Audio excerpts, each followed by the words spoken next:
नागपुरात राष्ट्रवादी अजित पवार गट आक्रमक झाला। नागपुरातील व्हरायटी चौकामध्ये कार्यकर्त्यांनी जोरदार आंदोलन केलं। आक्रमक आंदोलकांनी हर्षवर्धन सपकाळांच्या फोटोला जोडे मारले, तर काँग्रेस विरोधी जोरदार निदर्शनं करण्यात आली।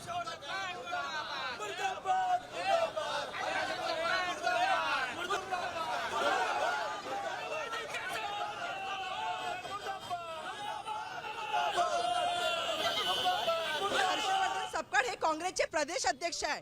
एका पक्षाचं ते नेतृत्व करतात। ज्या अजित पवार साहेबांनी संपूर्ण महिलांना लाडकी बहीण योजनेच्या माध्यमातून न्याय दिला, आज आमच्या सुनेत्रा बहिणींना हर्षवर्धन सपकाळ यांना ही भाषा बोलणारी की महिला म्हणून गुडिया गुंगी, अरे काही तर भान ठेवा, लाज तर ठेवा स्वतःची। कमीत कमी त्या एका महाराष्ट्राच्या उपमुख्यमंत्री आहेत, तुम्ही एका महिलांचा अपमान नाही केला तर संपूर्ण महिला जातीचा अपमान करणाऱ्या हर्षवर्धन सपकाळला आज आमच्या विद्यार्थी संघटनेकडून जोडमारे आंदोलन आज इथे आम्ही करण्यात आलंय। सपकाळांनी वक्तव्य केले आहे, अशा लोकांवर गुन्हा दाखल करून लवकरात लवकर त्या सपकाळांचा राजीनामा घेऊन आणि काँग्रेस पार्टीमधून त्याची हकालपट्टी करा, हीच आमची राष्ट्रवादी काँग्रेस तर्फे आमची मागणी आहे।